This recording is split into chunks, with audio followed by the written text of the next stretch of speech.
The act of prayer has always been part of man's religious life. And from the beginning, the human being has instinctively realized that he was in the presence of a pattern of existence greater than himself. Probably the more remote a culture is in time from the present day, the more powerful the instinct for prayer is noted. Primitive man had so few resources in himself. He understood so little of the world in which he lived, and he was surrounded by so many mysteries that it was very easy for him to sense or to create within himself a pattern of existence peculiar to his own needs and within the area of his own understanding. There are many records of ancient prayers. Most of them are beautiful documents. They represent some of the loftiest ideals of the human race. From the beginning, prayer was the expression of an urgent need. It also expressed in simple, forthright way man's acceptance of the pattern of life to which he belonged. I think in terms of therapy, the most important single factor in the prayer policy or prayer practice is this instinctive acceptance of man's place in the plan of things. The individual became in his prayer humble and at the same time hopeful. The combination of humbleness and hopefulness are essential or is essential to man's inner security. Without a certain amount of acceptance, the individual will never find peace of soul. We are all inclined to struggle, to fight for things that we believe or opinions that we hold dear. We have declared a kind of war against inevitables. We resent the immutable processes occurring around us and within us. Resentment in itself creates tension. And this endless sense of defensiveness with which we try to force our own purposes upon a reluctant world, this itself contributes to sickness.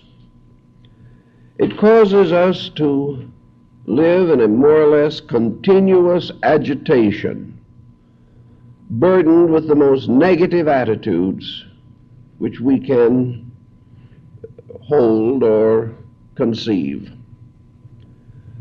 To live in a world of negations, a world of hopeless situations, is very bad. Also, to live in a world in which we must depend upon other human beings for all our needs, this is also bad. It is true that we are interdependent, that through the services and achievements of each other, our lives here can be improved. But to make this type of improvement the complete answer to our question is to deceive ourselves. We learn perhaps from bitter experience that there are parts of our natures which cannot be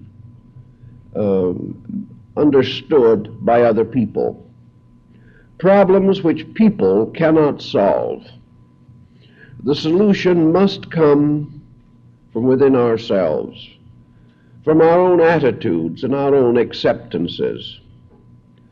Thus, while we may depend upon outside help in the various physical activities of living, we may turn to others for judgment or assistance in time of emergency.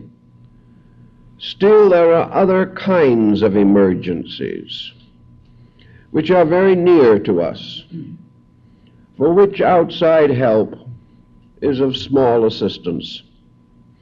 No matter how much we get in the term of assistance or cooperation, unless we can accept this help with some kind of inner insight, unless the kind things that are done to us and for us create within ourselves a certain gratitude, unless we are grateful creatures by consciousness, the service of other people very seldom solves much of our problem. Thus, each individual must develop within himself some kind of inner relaxation. He must find in his own nature the source of all the good that he hopes will occur to him during his years of living. He has to develop a kind of pattern of life, and life breaks down into two essential patterns. One is aggressive, the determination of the individual to impose his own will upon other things, and the other is essentially submissive, the willingness of the individual to accept those situations which are greater than himself. Now, we in the West are inclined to the more aggressive attitude. We like to believe that we can solve in the common, everyday way of things all of our problems. And this is especially true in a materialistic, mechanistic culture. Materialism causes us to doubt the presence of divine availables. And our mechanistic concept overshadows us with the prodigious achievements of each other. We seem to be constantly on the threshold of vast discoveries which might solve our problems. But when these discoveries are made, if they are made, the problems continue. And the contributions of material knowledge, while they are helpful, are not solutional as far as our inner lives are concerned. If materialism of itself could solve things, very few problems would remain today. For while it is true that we have never previously experienced such a tremendous expansion of material knowledge, men have been groping for material solutions for thousands of years. Every culture has produced some materialists. It has also produced inventors, various artisans and craftsmen capable of providing an ever-increasing number of comforts and conveniences for mankind. Yet in the long run of history, we are still plagued with the most primordial problems of our kind. We have solved very little in terms of essential. We have accomplished much in secondary matters, but primary problems still confront us with the same terrible pressure that we have known from the very beginning.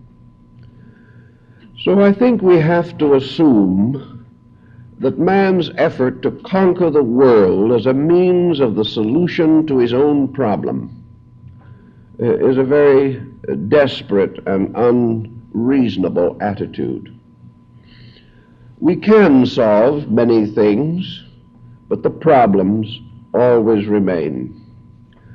As opposed to this attitude of aggressiveness, there has always been a small group of human beings of mystical inclinations who have recognized that the only answer lies in acceptances, that the individual must acknowledge certain values which perhaps he cannot entirely rationalize.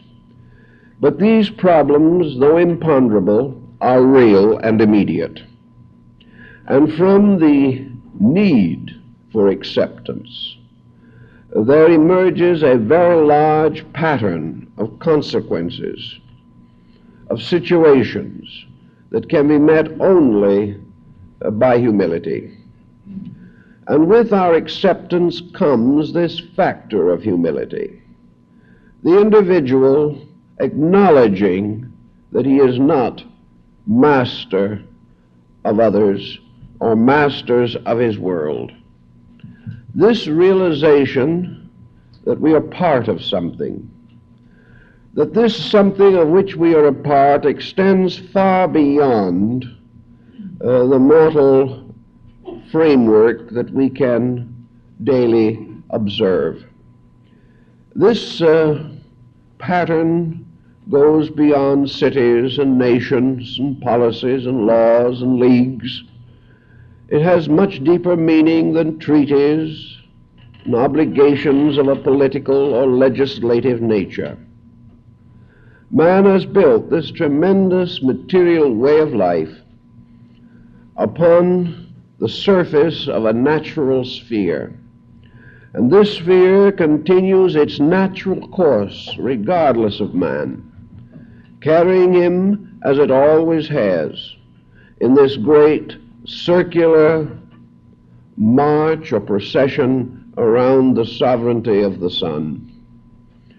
So, in all of the emergencies of life, we suddenly experience a helplessness.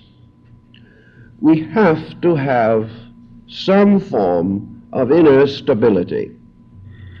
And this inner stability must be the cause of our external security.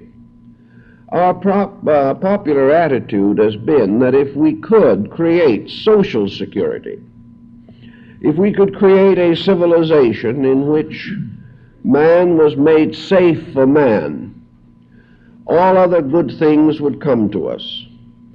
Under some utopian scheme, we would have available everything necessary for life.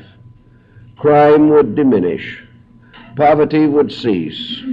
The underprivileged would have an opportunity. And under a utopian system, the individual would have fair reason to live a good life. We have attempted a few utopias along the way of history. They have all been more or less dismal failures, for they proceeded from the wrong premise, namely that if you can preserve man's environment, you can preserve him. The fact of the matter is that environment is nothing but a continual outflowing from man himself. Man creates his environments, and man experiences in the course of time the impossibility of the situations he himself has created, and is forced to turn from them or reform them or revise them or change them to his more immediate need. Thus, the entire concept of religion is based on the problem of the individual first making himself right. And that if he will be right himself, then all other things necessary will be added unto him. In our present time, this type of thinking is not entirely fashionable, but it is increasing in interest every day to persons who are heavily problemed.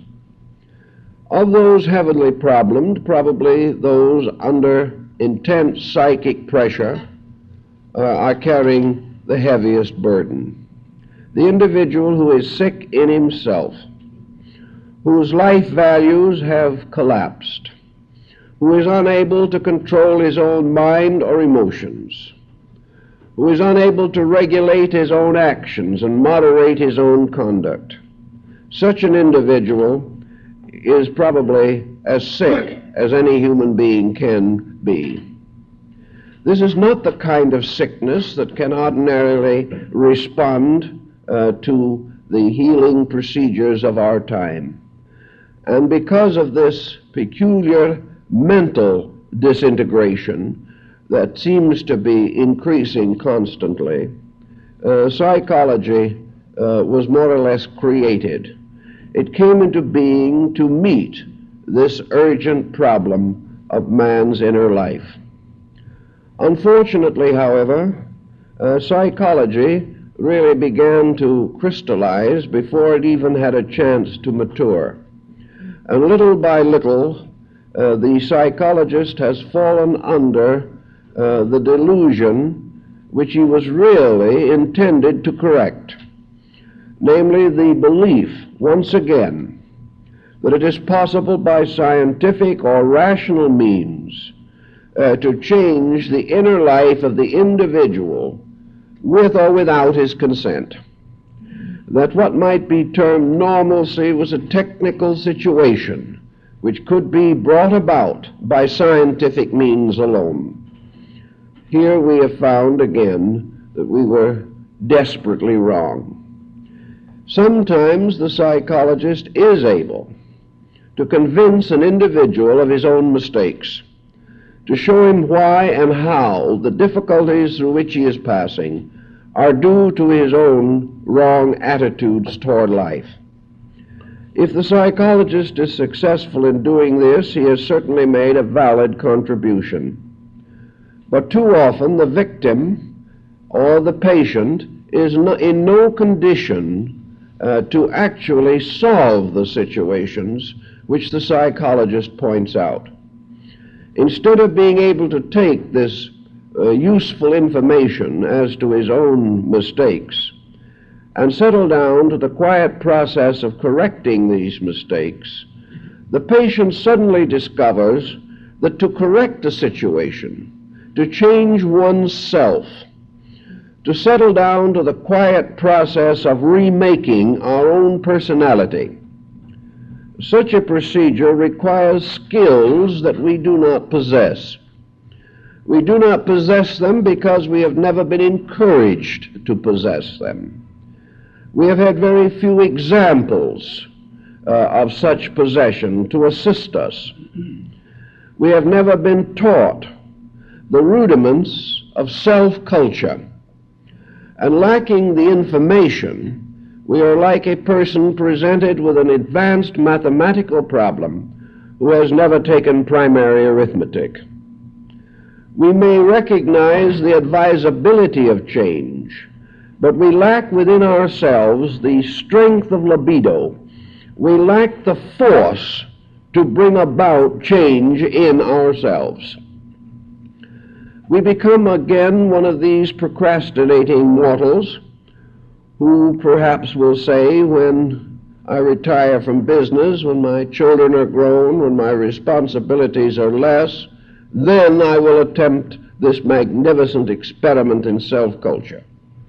Obviously, such procrastination ends in failure. No one gets around to it. Life ends without the person ever getting the time or the energy allotment to make the changes that he recognizes to be needed. So without some form of organized strength in our own natures, the changing of ourselves is an extremely difficult procedure. The watchfulness by which we might guard our thoughts or our words or our emotions, this watchfulness is not available to us. The kindliness which might prevent us from damaging others and being in turn damaged ourselves, this kindliness is not in sufficient quantity in ourselves to lead us into any general improvement. We do not understand why we should change. We do not know why this terrible task should be imposed upon us, contrary to every mortal instinct that we possess. We do not know why we should be unselfish. And in a way, this has caused many people to turn almost belligerently against religion, demanding to know why religion should force frustration upon them, when all they really want in this world is to do as they please, and they cannot understand why they should not be permitted to do so. Most of us, however, realize that other people should not do as they please, only ourselves. When other people do as they please, it always interferes with our doing as we please. And this problem of 3 billion people interfering with each other is the great social dilemma of our time. Recognizing that there is a need for something here to change the focal point of the person, time and experience have indicated that the most reasonable solution to this problem lies in religious insight. We might also be able to solve the problem on a purely ethical level. Ethics as a part of philosophy will not only give us an adequate moral code, but it will also rationalize that moral code. It will explain to us why it is necessary for us to achieve self-discipline. It will prove to us the common benefits arising from self-improvement. It will prove to us beyond question that if we could achieve a sufficient ethical standard, we might be able to overcome war and crime and poverty and selfishness. The ethical pattern is reasonably adequate, but what is absent in the ethical situation almost inevitably is emotional warmth. The individual is expected to do good because it is good. He is expected to obey the rules of ethics as he might obey the laws of a community. He will only obey the community laws if they are enforced. And it is his natural instinct to seek to evade these laws and to gain a certain sense of satisfaction if he can break them without being punished. Thus, ethics by itself lacks the tremendous sense of emotional participation. The individual does not experience or feel the love for ethics. He respects it, he admires it, he acknowledges it, but he does not love it for itself. He does not find in it a deep emotional satisfaction. He is not impelled to the sacrifice of his own personality by his emotional attachment to something greater than himself. Thus, we may say human relationships can be rationalized. There are in this country at the present time hundreds of thousands of homes that are being sustained on a rationalistic basis. They are more practical than separate living. The children must be considered, expenses and taxes. Various personal ambitions and satisfactions must be considered. But where homes are held together simply by legal means or by the fear of the expense and misery of separation, we do not have a true home. We have only a true home when it is held together by the honest affections of the members. In the same way, in searching for a true ethics, we will never find it unless it is sustained by the love of man, by a deep respect and veneration for principles that are necessary and right.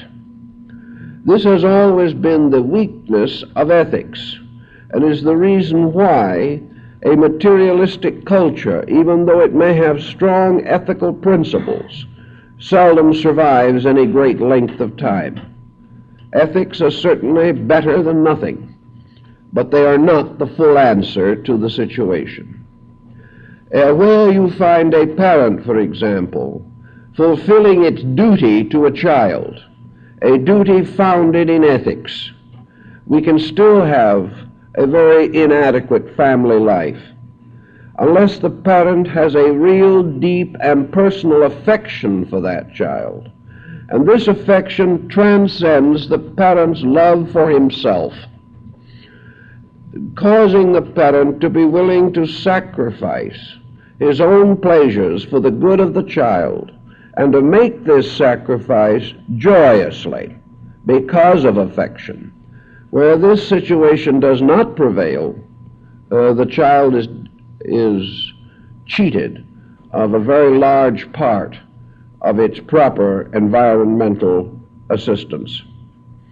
So we have in the problem of human thinking, human living, the realization that we must have somewhere a reason or a motive or a conviction or a realization or an intuition strong enough to cause us to change our own ways. Now, we very often have done this to a degree. Civilization has produced some of these incentives. As a result of that, certain evils, certain ills that were once common have become comparatively rare. We do grow through common association, but this growth is very slow and painful. And furthermore, of course, we release first under reformation the lesser of our own ills. The individual who has several faults is inclined to recover from the least of them first, because the least of them has the least attachment within his own consciousness. It is the basic mistakes, those we have long clung to, that are the hardest to change. We also realize that while philosophy can rationalize a great many things, and to a group of intellectuals provide a powerful argument in favor of integrity, faith has a more direct approach to this entire problem. First of all, faith does not require the massive intellectualism that is necessary to an advanced understanding of philosophic ethics. The average person is not that much of a student. He is not going to devote years to the study of abstract ethical principles. He is not going to reconcile the various contending schools of ethics. He is not going to go through the laborious procedure of trying to understand what good men of all time have meant by virtue, or how they have been able to apply their virtuous convictions to the situations around them. We will go so far as to realize that these good people have received the approbation and approval of all history. But still, it does not touch us directly.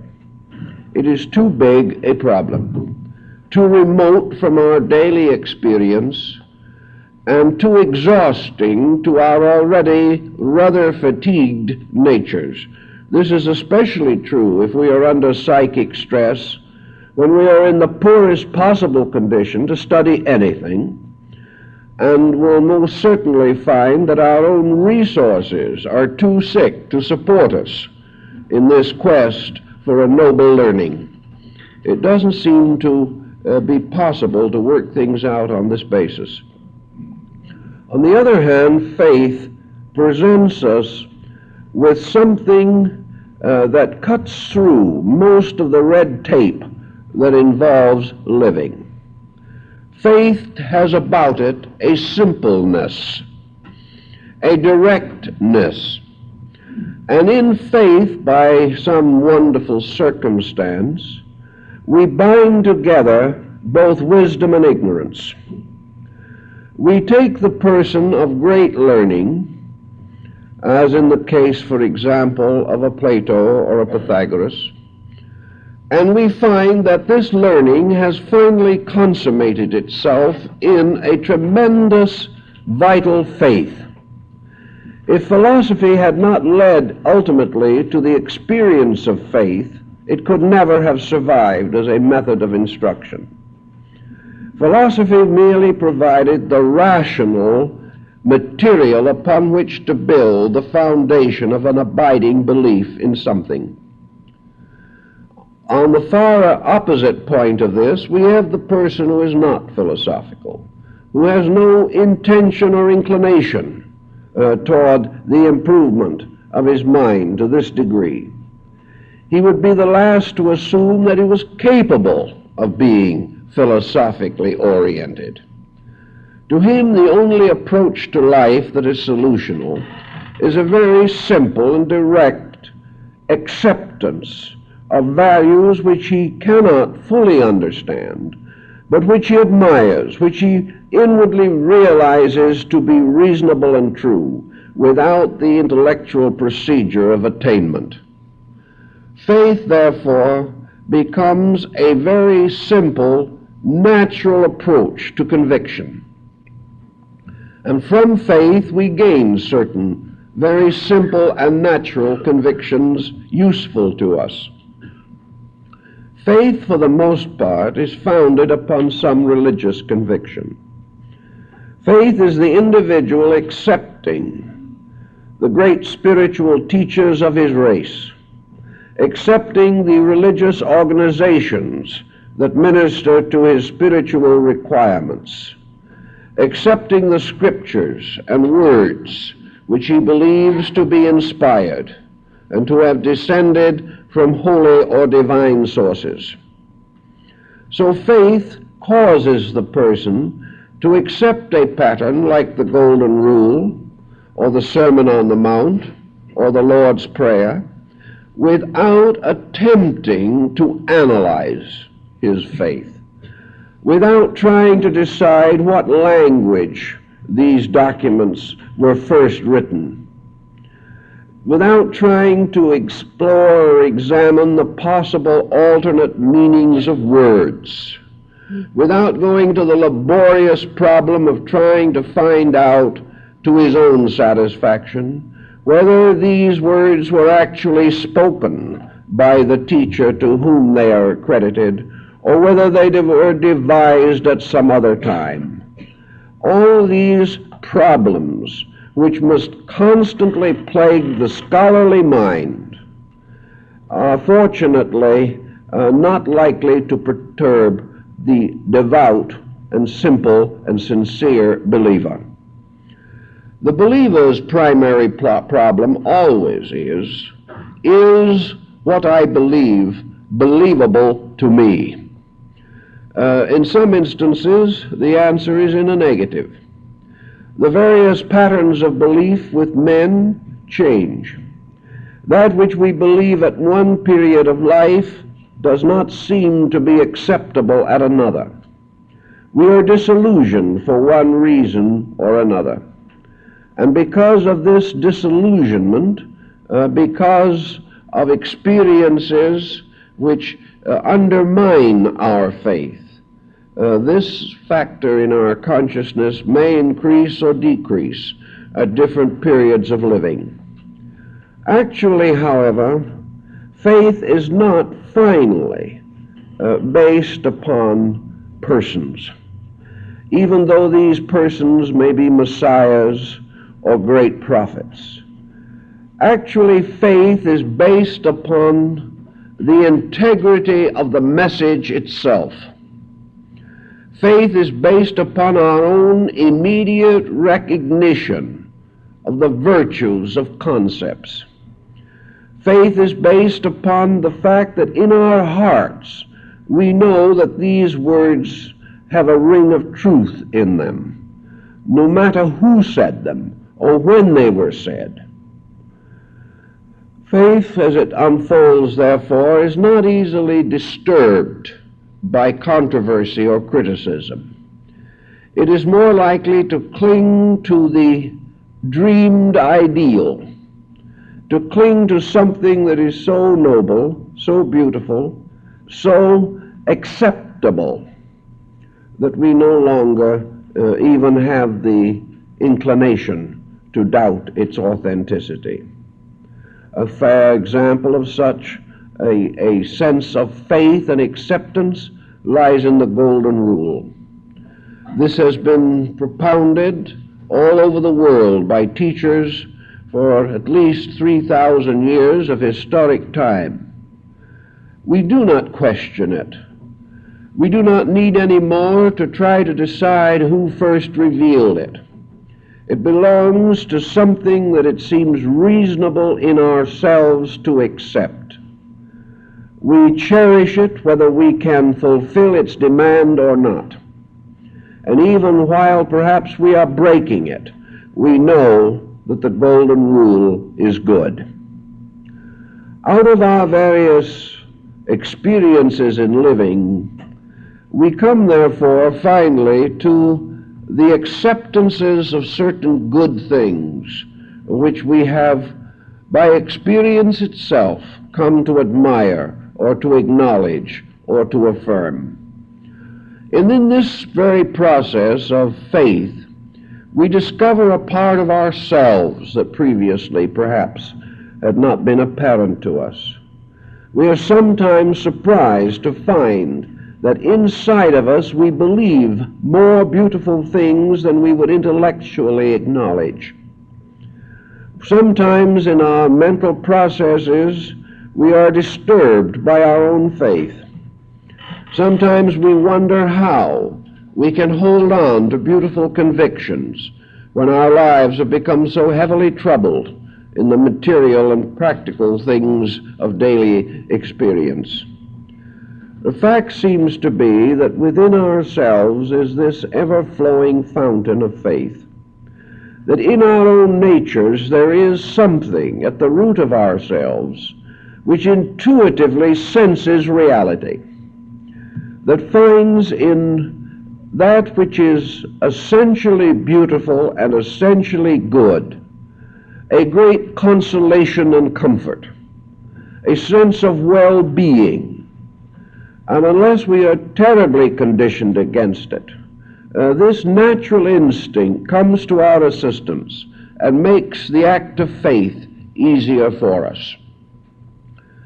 Faith, of course, by giving us a certain sense that we live in a universe ruled over by a benevolent principle, this type of faith causes us to become dependent for justice, for truth, for happiness, for security, for health, even for survival itself, upon this larger principle. That in some mysterious way we are all of us under continual need of this larger life, this massive, ponderous, wonderful something that overshadows our known experiences.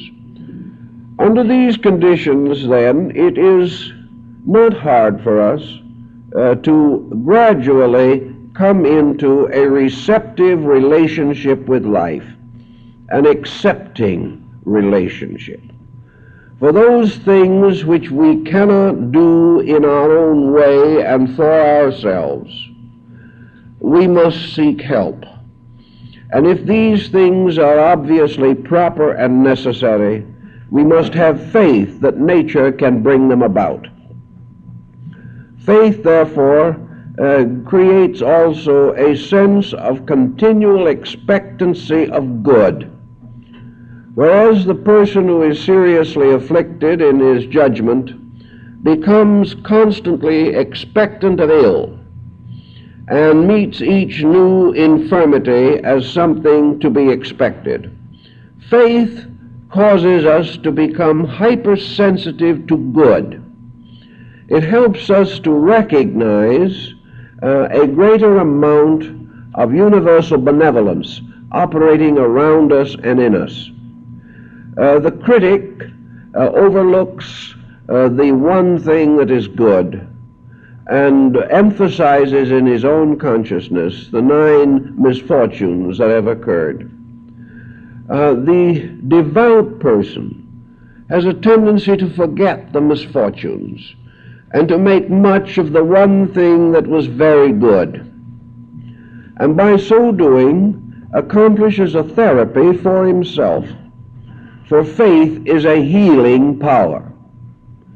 Faith, by causing the individual to develop a constructive inner attitude towards existence, certainly helps to normalize functions that are otherwise under too great tension or stress. Faith leads to relaxation, whereas doubt leads to tension. Faith causes the individual to free himself from a great burden of pressure, whereas doubt or criticism will only contribute more pressure. It seems then that there is a reason why history and human experience unite in proclaiming that something good really does happen to people who believe in good.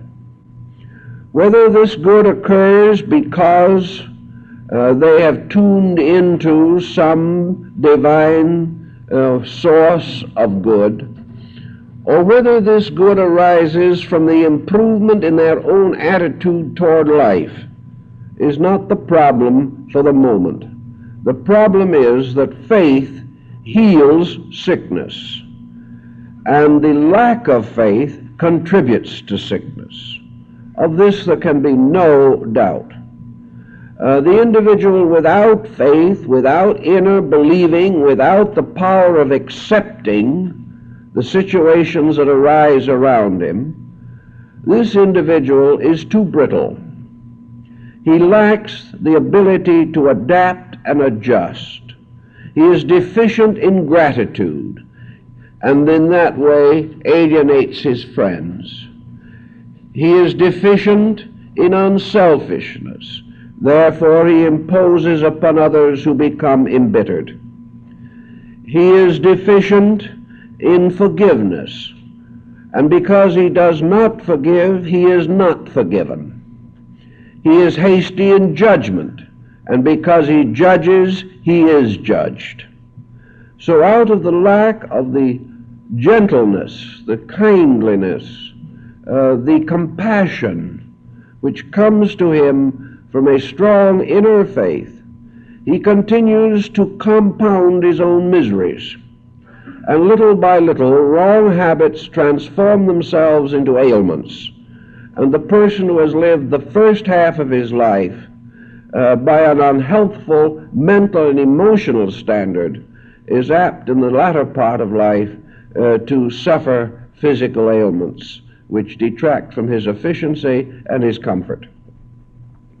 All of this leads up to the acts of faith and how these acts operate in our experience. Faith is something that has to be maintained or preserved in some way. The real believer can never allow his faith to be taken for granted by himself. If his faith is simply an acceptance of the beliefs of others, it will not sustain him. It must be something that is enriched by his own participation. It is sanctified by his own attitude. And without this immediate contribution from himself, his faith will not survive or fulfill itself. Most individuals who are unhappy in this world are unhappy because of images which are set up in their own psychic entities. And we all have an image that has been more or less outraged, and that is the image of the individual who has imposed upon us.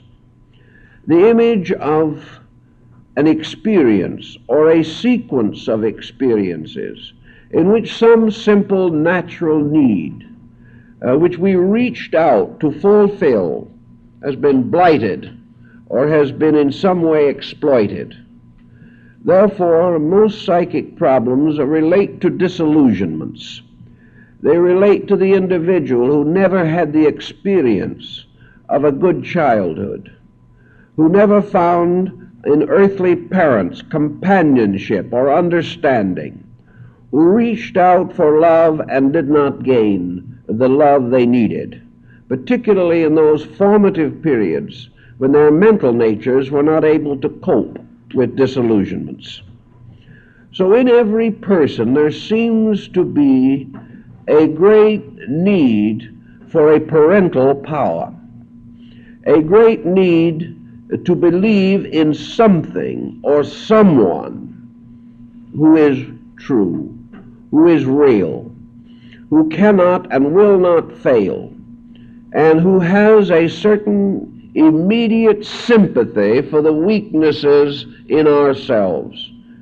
We have a great demand for understanding. We have a great need for someone to whom we can tell the story of our troubles. In the psychological area, there has been a considerable development of simply psychological listeners, individuals whose only function is to let the patient talk, to tell his story, to get out of his system his antagonisms and his disappointments, his hurts and his betrayals. Somehow, if we can simply tell this story to someone who understands, it is a great help. It reduces the pressure within ourselves. We get some form of objectivity where only subjectivity existed before. Religion, then, from the very beginning, has consisted of both public and private prayer. Public prayer used to be associated with festivals, with the ceremonies to the various deities that were part of the state religions of peoples. Private prayer has always been the conviction of man that he could personally approach the invisible spiritual source of life, and that some way this invisible source could understand him, would realize the facts that disturb or perturb this human life. Of course, from a standpoint of even religion, this was a rather inconsistent situation if you try to think it through. The inconsistency lying in the fact that we assume the universe to be sustained by an all-conscious power, that this all-conscious power, therefore, must inevitably know the need of its creation, that we should have to call the attention of God to our need is to in some way impose limitation upon deity, to ask deity to defend our cause against someone else's cause. Also, this other cause having its supplication to divinity for success. This all makes a rather confusing picture, but mysticism has broken through this with a certain very simple answer. It is true that deity is all-conscious, that the universal pattern of things is fulfilling itself inevitably, that there can be truly no sparrow's fall that is not noted, that in a way it is almost a sacrilege to assume that anywhere within this vast pattern of existences there could be a place or a condition or a time or a person which deity has overlooked. Actually, however, as the mystic points out, this is not the problem. This vast experience of universal life is there. This vast inner light of things, 1,000,000 times more luminous than the light of the sun, shines forever in space. The great fountains of benevolence will never cease to flow. And this whole vast fabric or framework which we call the world is suspended forever from the consciousness of the Creator. But this is not the major issue. It is not actually that we are trying to call the attention of deity to our need. It is a matter of our own ability to become aware of this universal presence. The act of prayer, therefore, is not man calling upon deity to approach, but rather man opening the door of his own soul so that he may know and experience the deity that is eternally there. It isn't that he is reaching out, asking not to be overlooked. The real fact is that the act of prayer simply creates in man a willingness to accept the actual omnipotence and omnipresence of the divine reality. It is a statement against his own doubt, against man's doubt. It is therefore man suddenly becoming inwardly receptive to a state of things that has always existed. Prayer, therefore, is simply man making it possible for himself to gain a certain conscious rapport with the universe. It is man who is opening the door of benevolences. It is man who is permitting the divine to operate in himself, not because it would not otherwise operate, but because there is a great advantage in man becoming aware of this operation, becoming personally a sponsor of the presence of deity in his own life. So we have in prayer actually man bringing himself into sympathy with a truth that exists, whether he is sympathetic to it or not. But if he brings himself into this sympathy, he is then able to use his own faith more constructively in the correction of his own conditions. Through the experience of faith, he gains the experience of strength, the strength that can change things, the strength that can accomplish that which man needs to attain or accomplish in the process of living. In order to gain this relationship, all teachers, all great sages and scholars from the beginning of history have pointed out that man's open sesame into the world of realities is his own quietude, his own acceptance. That whether he accepts or not, he is part of this great living universe. But if he does accept the full import of his relationship to life, then suddenly he gains the conscious strength which was previously unconscious within him. He gains suddenly the power to cooperate with the purpose of existence. In the acts of faith, therefore, also, as Jesus explained to his disciples, the individual should and must cultivate personal worship. Personal worship in the sense of personal quietude. When man wishes to commune with the Spirit of life, he must enter into his closet, and he must pray in secret. And the prayers which he prays in secret bring about good things that all men may know. But the process or act of prayer is therefore a retirement from the confusion and outward pressure of living into a receptivity, into an acceptance. Now, this does not necessarily mean that the individual cannot engage in community prayer or cannot pray with a congregation in a church. The experience is, however, highly individual, regardless of the number of other persons that may be present. The relationship of consciousness is always internal, and the individual in prayer retires into the quietest parts of his own nature, and in this quietude seeks the help that he needs. An interesting point that perhaps has more valid significance than has generally been given to it is that a great many disturbed persons whose mental and emotional condition is far from favorable are still capable of experiencing the power of prayer.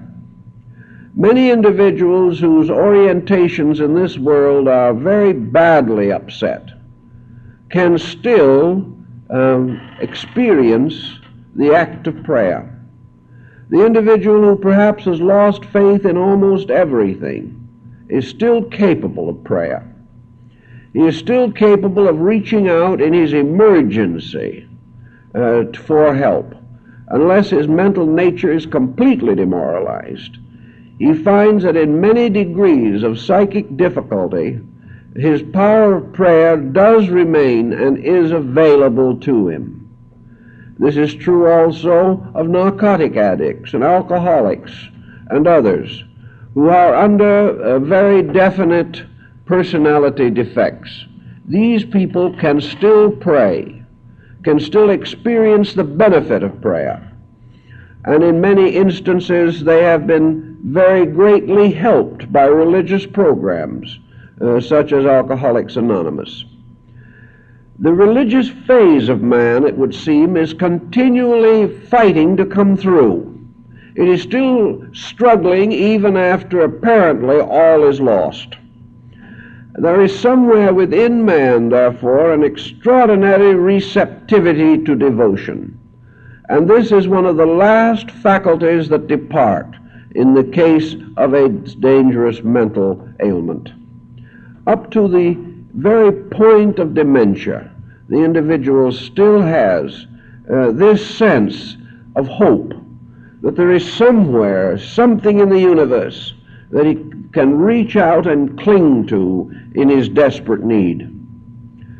Because man has been given this mysterious inner faith, it is evident that it was hoped or intended that he would build upon it, and that from building upon it he would assure a certain protection for himself in the emergencies of living.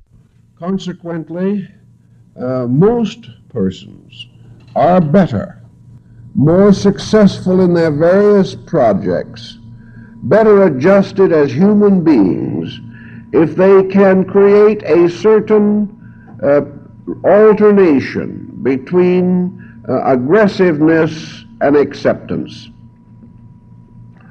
If every person could set aside even a few minutes a day to the quiet acceptance of universal good, he would protect himself against a great many difficulties. He would also gradually strengthen the only faculty or power which he possesses within himself that is capable of changing his own character. He would find that the experience of faith produces within himself so vivid and vital a change that his mental and emotional natures cannot ignore the importance of this change. And persons who have lived very difficult and even delinquent lives have found in the experience of religion a very cleansing and reviving force. And the more sincere the person is, the greater the benefits which will arise from his contact with spiritual values. I think in the problem of prayer, therefore, in the life of the average individual who has problems, and most of us do have problems, is that in prayer, or in the mood of prayer, we first of all acknowledge the object of prayer. In this case, the supreme object being the divine consciousness of good in the universe. We acknowledge the sovereignty of something greater than we are, thus relieving ourselves both of our own isolation and also the strange kind of egotism which builds within us this desperate determination to live contrary to the universal plan.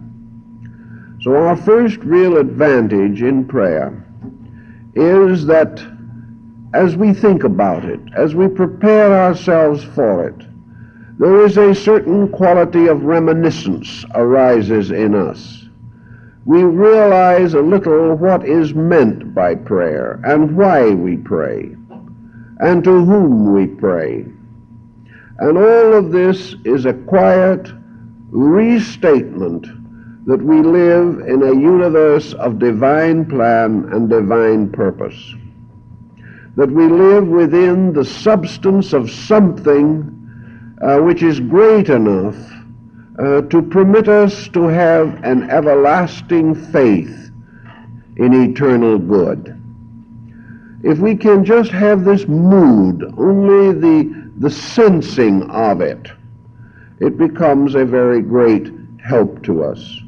It helps us to escape this strange, dark loneliness that leads to mental and emotional sickness.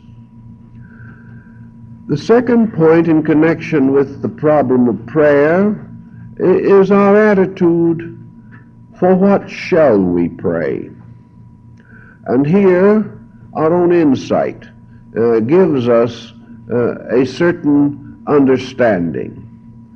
Many persons do not possess this understanding. And in this, I think, we have the reason why prayer is not always as effective as we might wish it was. To the average nominal believer, the universe of the unseen or the religious is simply the extension of the material universe. As we have tried to exploit the material world to our own advantage, so we are inclined, perhaps, to try to exploit the spiritual world for our own advantage. Not for our spiritual advantage, but for our material advantage. Thus we have a great deal of demand prayer in which we simply assume that prayer is a magical ritual by which we can force the fulfillment of our own desires. In this, motive plays a very large part. And I believe that the ancient was perfectly right in his assumption that motive is one of the determining factors in the validity of the prayer ritual.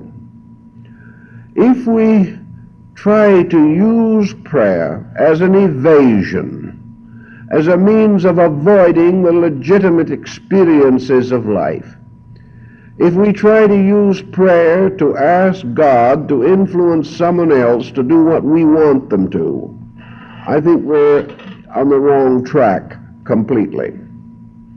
If we use prayer for the gratification of physical things, if we use prayer to advance ourselves socially or politically or economically, I believe that we have made a mistake. We have misunderstood the idea of all other things being made available to us.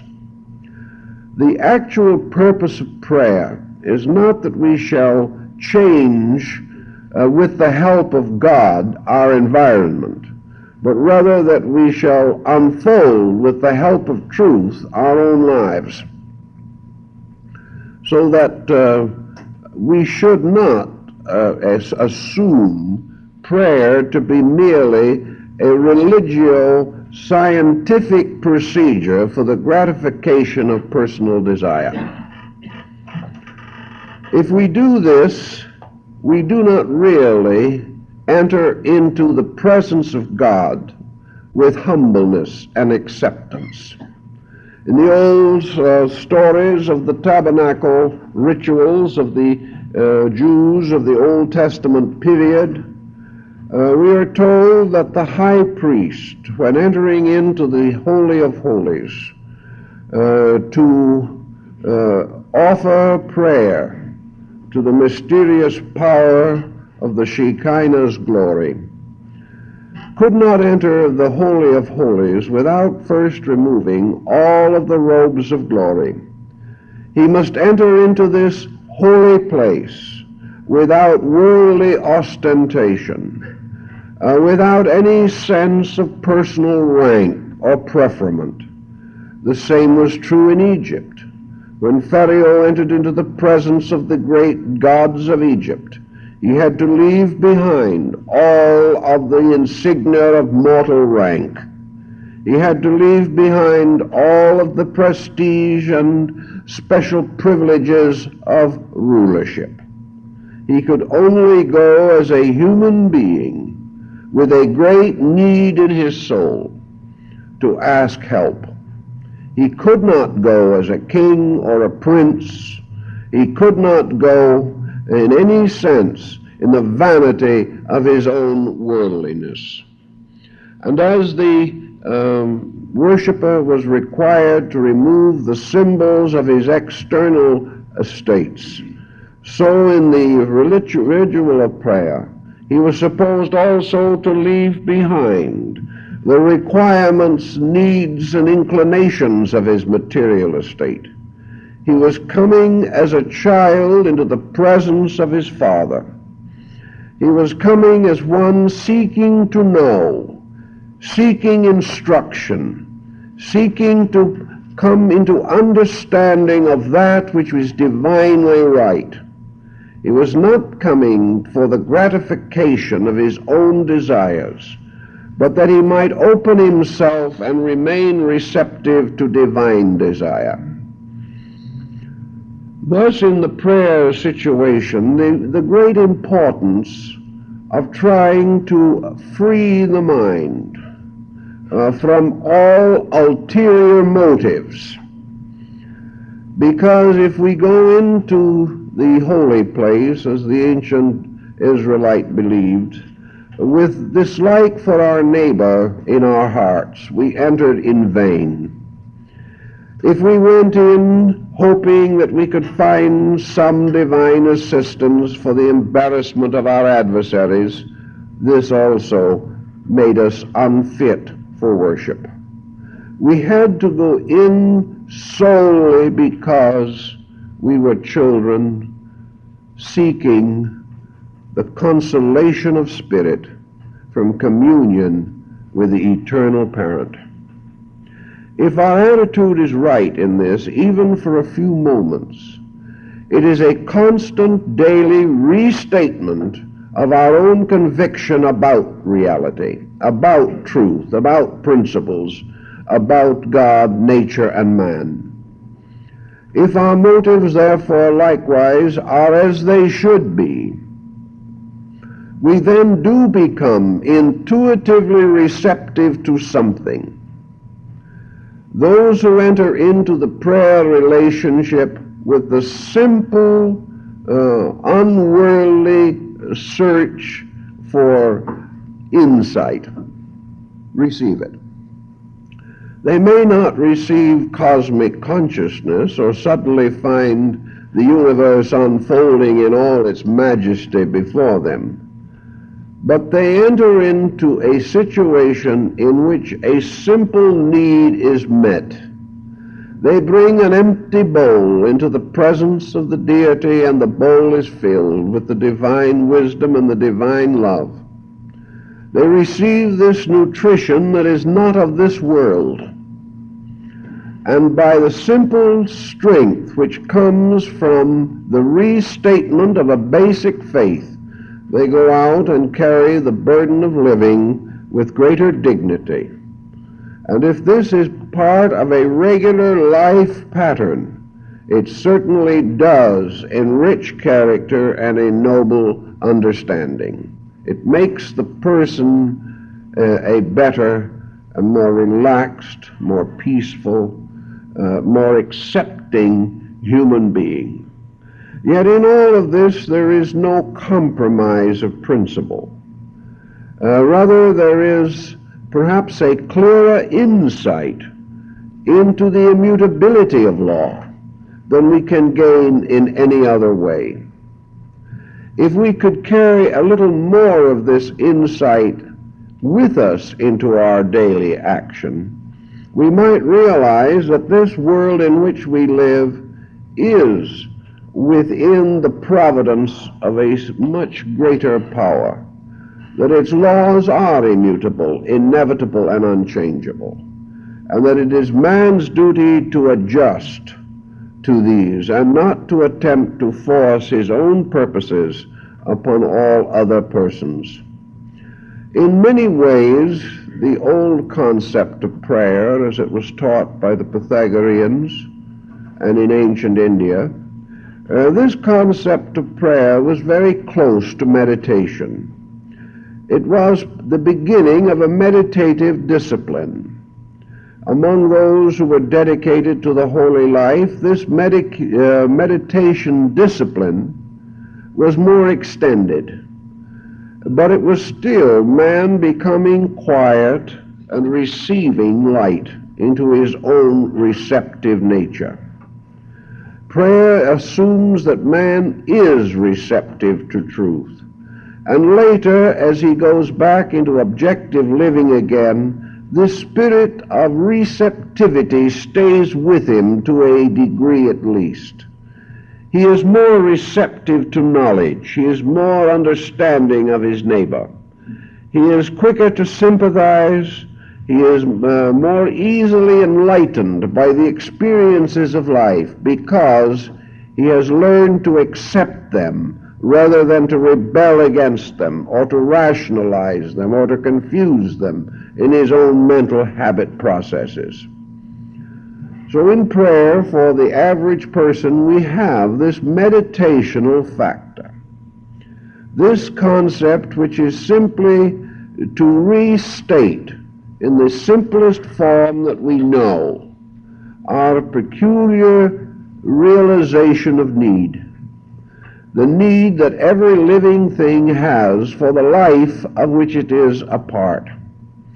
We can scientifically search for this life and come to many different opinions. But we can also be simply quiet, and this life is experienced in us. And it is this direct experience that transforms the theologies of men into the living faiths of the world. And in this we do have a very great and important experience, an experience of sharing, almost a mystical experience. Prayer can produce this mystical experience quite easily if we give it an opportunity to do so. Another phase of prayer, as what we might term psychotherapy, lies in the fact that it becomes an exhaustion of pressure in itself.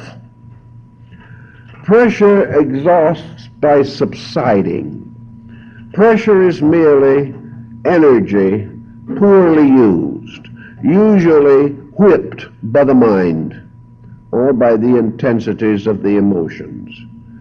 If the mind and emotions simply do not whip this energy, the tremendous pressures and tensions will not build up. There is only one way, really, of overcoming pressure, and that is by reducing the pressure itself, not by finding too many other outlets by which we can work it off. Actually, quiet acceptances, realizations of the presence of good and of value, and also this sense, this almost fatalistic sense, that after all, we are here to obey, we must obey, that therefore all rebellion against truth is futile, that we are here to accept life, to understand it, to grow with it and through it, and that we are also here to accept experiences, whether they are pleasant or unpleasant. For by acceptance we learn, by rejection we shut off our own personal growth. So by prayer and the thought that it carries with it of relaxation from self-pressure, we simply permit pressures to decline, to retire, to subside within our own natures. And instead of these pressures that are constantly affecting us, we begin to channel energy into new areas that are essentially benevolent. We find, for example, that by insight, by spiritual understanding, we can transform a great many of the doubts under which we live into very quiet compassions, realizations, and appreciations. Having released ourselves from the self-hypnosis that everything is wrong, we begin to experience the rightness of things that we had previously neglected. Free from the terrible pressures of our own egos, we become receptive to beauty, to art, to music. We find our creativity increases, our hands and our minds make more things that are beautiful. As we get away from this false ego pressure with which we try to fight the struggle of existence, we discover that we have more energy than we suspected, that health can be much improved, that these emotional and mental situations that have practically deluged us are of slight importance, and that beyond them and far more important is this great radiant universe of constructive law, of constructive growth, and of unfolding beauty, which we can live in just as easily as the cramping universe of selfishness with which we are generally acquainted. Prayer brings with it the reminiscence of all of this. It reverses our relationship with life completely. It makes us not only sense the presence of a divine power, but to know this power in the various problems that arise. We may still have to use all reasonable judgment in the maintenance of our physical existence, but it becomes an enlightened judgment, a judgment that is clear but in itself charitable. The lack of pressure, the reduction of pressure, releases judgment, which has long been unable to function because of tension. So again, as we relax, just that fact alone makes us more honest, makes us more discerning, more discriminating, makes us less easy to impose upon, because we are not a party to self-deceit. The prayer giving us all these thoughts in connection with it, and recognizing the relationships of values which we generally ignore. Gradually, as we enter into a prayerful relationship with life, it is as though we entered into a great cathedral. It is as though this world, which to us previously had been a small molehill whirling around the sun, suddenly becomes a beautiful thing. It becomes a vast expanse of the divine will. It becomes truly an infinite life ever manifesting. We look upon everything with a new sense of clarity and charity. A beauty that perhaps we hardly noticed suddenly becomes the voice or expression of divine truth. Things that we accepted as everyday and commonplace suddenly become luminous from within themselves with a great healing power. We learn to commune with the mountain and the valley and the lake. We come to experience the fact of deity walking in the garden with us. It is a transformation of the world's appearance simply because we have transformed the faculties within ourselves by which we look upon the world. We have very few ways of gaining this insight by our common ordinary procedures in daily existence. We do not know of any other road that leads more directly to some kind of sanctification. We see the mountains and the valleys and the shrines and the temples. We see to each a gate leading in. And we realize that in the search for our own religious life, rather than sectarian denomination or joining this or not joining that, the direct gate that leads in is always this gate of inner quietude and prayerfulness. Wherever we are, whatever the circumstance, the gate to the infinite is always available to us. We can enter into this gate and find ourselves truly in a spiritual sanctuary. Any time, any moment of the day or night, this gate is open. It is truly the gate to enlightenment, to peace of soul. And it is available to us. Nothing can take it from us.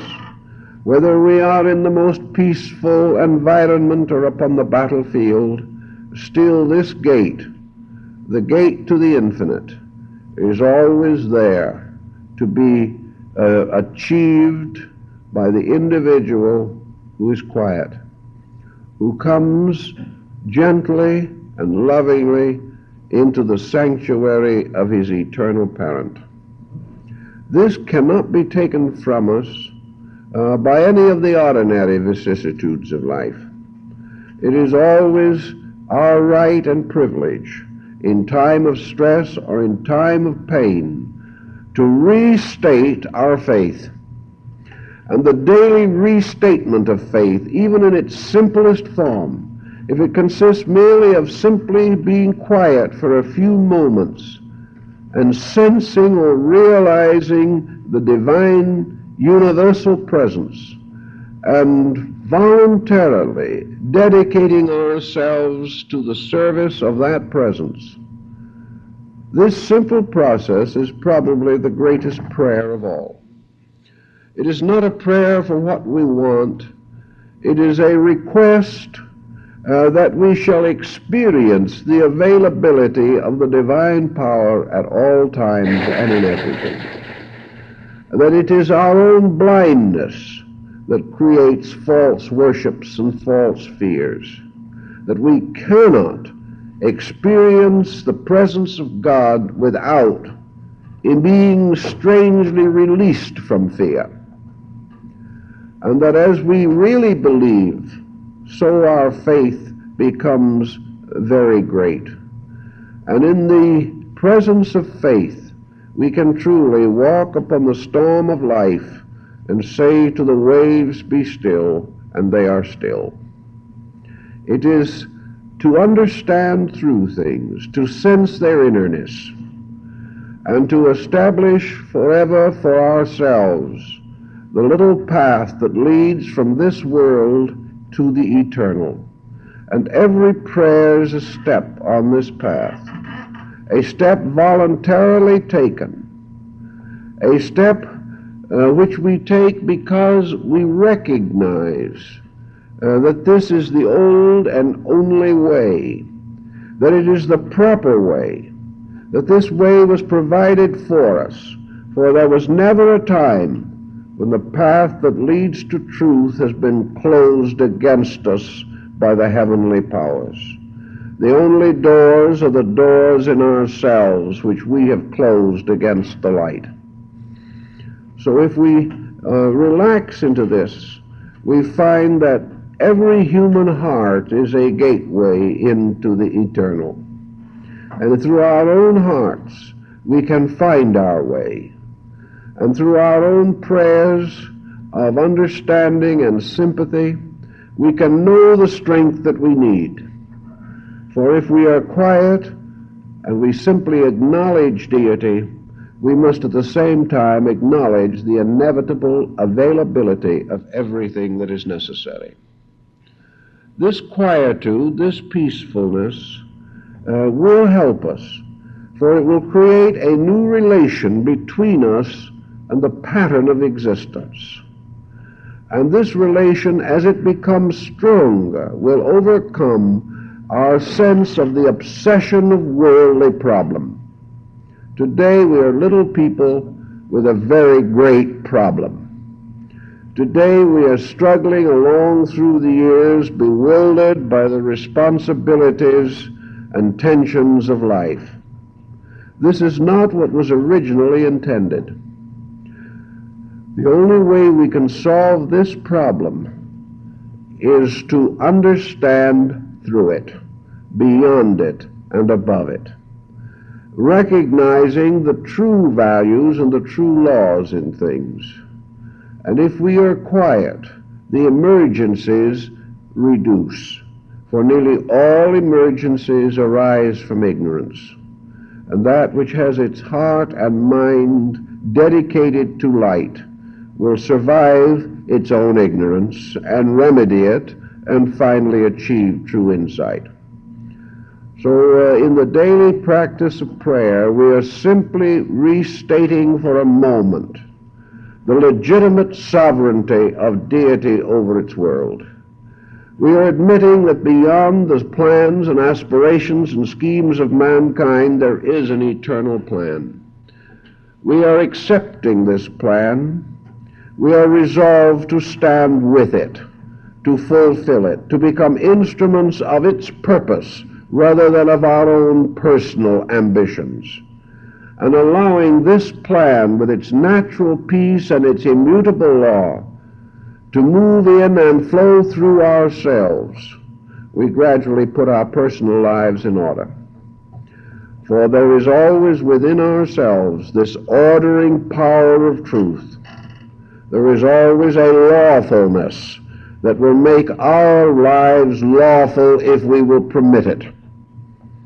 And the mystic has always been the one who wanted this lawfulness more than anything else, and wanted to live according to truth, and knew that the only way that this was possible was to experience truth within and then obey it.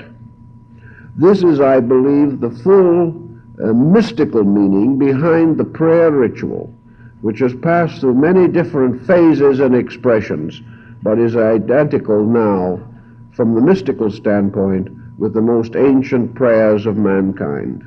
The need still remains. Prayers are still offered, and they will be.